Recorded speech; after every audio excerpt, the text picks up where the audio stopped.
I'm going to do this 3 shots right here. I'm going to do my first shot, and right away that I see that it came out dark because I'm facing the window, right? I'm going to go ahead and do my second shot, and because I'm away from the window, it gets better now. I'm going to do my third shot, click, and it's even better. So this part of the house is not affected whatsoever by the light in the window. So while I'm facing this part of the house, I'm going to press the shutter button halfway down on my camera without taking a picture. Okay? If you press it halfway down, the camera freezes the settings on the camera. So I'm holding it halfway down. I'm going to go back to the first shot and finish the click here. So what happens, instead of using this picture, you're using the light from this. I'm using the light source, and this is what the result looks like. Wow. Every camera's like How that? do we know that? I would say 95% of the cameras can do that now. How do we know it's going to be dark before we... Because you're looking through here. Okay, so we take the picture, it's dark, then we repeat the process. That's right. So you take the first picture, and you keep going on your Right, panoramic, right. because as you go away, it'll get better. So you're Okay. probably going to replace only one photo. And in fact, you're not replacing it, you're just retaking it, so this will be at the end of the sequence anyway. So this eliminates the need for editing the pictures. That's because right. I usually take the picture dark, go in, open it, lighten it. And we don't want you to do that if you can. We want you to at least stitch the panoramic, because in most cases, Visual Tour will fix that light difference anyway. And then if you need to, you can retouch it. But my recommendation is that you never retouch the pictures individually, or do this trick here and it will balance the photo a lot better. You can do this for the front view of the house as well. If you've ever taken a front shot, the sun is facing you, just point the camera away from the house, press the button halfway down, go back, finish the click here, and you'll see how it shows up. So. Now, these are some of the places that we will link your Visual Tour to automatically. The ones that you see up here, the only one that we wouldn't link automatically unless you pay the fee would be Realtor.com. They charge a $19.95 fee per listing to attach it to the listing online, unless you're a showcase account, which means you can upload it for free. So we also create an ad that you can post on Craigslist. We give you the code. All you have to do is copy that code, go to Craigslist and paste it, and you end up with an ad that looks like this one right here. Okay, so very professional. A lot easier to do than just writing a bunch of description. You already have this information. You should be able to just copy and paste it. And of course, it's branded with your agent photo, contact information, and a very big option to click and view the Visual Tour. I will also show you how to use Facebook and upload it to Facebook via the Visual Tour itself, or via a tab or an application that we have on your profile that you can install, so that it shows your whole inventory. And I'll show you a picture here in a little bit. MySpace, I'm sure we're going to be removing MySpace at some point. I don't think anybody has MySpace anymore. And then I'm going to show you how to convert your Visual Tours to video, so you can upload them to YouTube directly from the program as well. So you have all these options as far as marketing and syndicating your Visual Tour for maximum exposure, and your Visual Tour will get clicked. And the cool thing about all those websites is that we can actually keep track of clicks. We can actually tell you exactly how many people have clicked on the Visual Tour on Facebook since it was uploaded, or on Craigslist or Realtor.com, whatever the case might be. Okay, Facebook. Several ways to do it. One, you can upload to Facebook directly from the Visual Tour and post it right on your wall. Okay? To me, it's a lot more efficient for the seller to post it on their wall than it is for you to put it on your own wall. Okay? For that, we give you a tab called My Visual Tours that you can install in your profile, that when people click on it, they can actually see your whole inventory. And I'm going to show you how to install that app once we get to the Facebook page. But this will update automatically. As soon as you upload a new Visual Tour, this inventory will be updated, so you don't even have to worry about it. We also have an email that looks like this one that you can send to your sellers that tells them, hey, I just uploaded this Visual Tour for you. If you want to send it to your co-workers or friends, click here to share on Facebook, Twitter, or forward it to friends that way. Okay, so all that information is right there, and if they click on Facebook, all Facebook does is asks them to log in and put a little bit of text about the property, like, hey, I'm selling this home. They click share, it's posted on Facebook immediately. And you will know once you look at the statistical reports that people are clicking on that Visual Tour. So, on YouTube, this is basically what we upload, is a video of the property with all the transitions, the music, the voiceovers, and the titles of each property. And of course, we brand the Visual Tour for you on YouTube as well.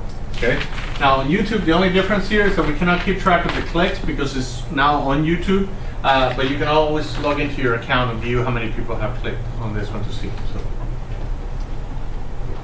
I believe, if I recall correctly, yesterday your MLS requires you to use only own-branded visual tours. We email you the copy already own-branded as well, so we give you branded and own-branded. All you have to do is copy the link and paste it on your MLS, and you'll be IDX compliant. So again, remember, unlimited visual tours. To me, again, moving gift for buyers is probably my number 2 visual tour that I would always do. I would do my MLS listings and then one for every single one of my buyers. And you can also take it a step further, and whenever you're showing buyers property, take pictures of the properties for them as you're showing it to them, and then post them all together, all the properties into one single visual tour that you can email to them as a reminder. Hey, here are the properties that we saw today. I just wanted you to have it fresh in your mind, because otherwise they're going to be calling you back. Hey, can I go see that property again? I don't remember what the kitchen looked like, or I don't remember which one had the nice backyard and all that kind of stuff. So yes. I may have missed this, but how long does it take after you take all the photos and stuff for it to be up and going? We haven't even gotten to that, but once you take the pictures and you bring it into the visual tour and you start building the visual tour, it shouldn't take you more than 20 or 30 minutes to assemble and upload the visual tour. Okay. So it depends on the number of pictures that you're going to be taking and how detailed you want to be about the descriptions and all that, but a quick basic visual tour you could be done in 15 minutes. Okay. Open house marketing, you were asking about burning your 2 CDs. The program itself offers you a way to burn to CD directly from Visual Tour Studio. So all you have to do is put a blank CD in it and burn the visual tours. For open house marketing, I suggest that you do that instead of flyers. Buy a bunch of the mini CDs or regular size CDs, burn a bunch of them with a visual tour, and hand them out at your open houses, or always have them available at the home for sale so that people can take it with them. They tend to look at it more than taking a flyer with them, and it's about the same price for a full CD. So, FISBO marketing. I have a client that what she does, she goes to the FISBOs and offers them to do a free visual tour of the property to help them sell the house. Now, she doesn't give them a link to the visual tour. What she does, she burns the visual tour to CDs. And instead of burning 20 or 30 CDs at a time, she only give them 5 CDs at a time. Because when they run out, they're kind of forced to call the agent back. The agent can provide more CDs and also has an opportunity to ask them how things are going. Eventually, if they cannot sell the property on their own, they're going to call her to list the property. So it's a great way for you to stay fresh in their mind about an agent to call if they need to, if they decide not to do FISBO anymore. Listen presentations. To me, just looking how the visual tours are created and going to the house a couple days before the listing presentation, taking some nice pictures of the front and then showing the seller how you are going to create a visual tour and how quickly you can turn it around. That's going to create that wow effect that you want, and show how quickly you can turn it around, put it online, and start marketing that property right away with a visual tour. So that one's kind of a no-brainer with a laptop. Working with developers, people that have new home communities, for example, that are not spending a lot of money in marketing anymore, do a visual tour of the new homes or the model homes for them. Do all the amenities on the property as well, and provide them with CDs that they can hand out branded with your information. Neighborhood tours, again, Manhattan Beach, I would love to see what that looked like on a visual tour, so put one together that you can all share as well. I mean, only one of you has to do that visual tour and then share it with everybody else, and then you take care of Hermosa Beach, for example, and then everybody else can have a tour of Hermosa Beach, things like that. And then this one, for insurance purposes, I love this one.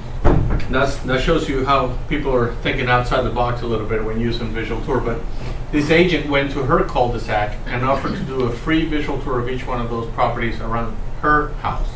For insurance purposes, you always say that you need to do that one video in case your house ever burns down or it gets burglarized or something. You have to have proof of what the house looked like inside. She did a visual tour of each one of those houses, handed them a CD, but also emailed them the link to the visual tour. You can host those visual tours online as long as you want to, okay? So what their neighbors did, not only did they accept that, but they start forwarding those emails to all the friends and family, branded with your information. So she got all that marketing just by doing something really nice for her neighbors, okay? So several things you can do. Again, if you need a trainer or an online training session, go ahead and call support. They'll be able to give you another training session one-on-one over the phone. If you need support of any kind, you can call that number as well or email support@visualtour.com. Yes.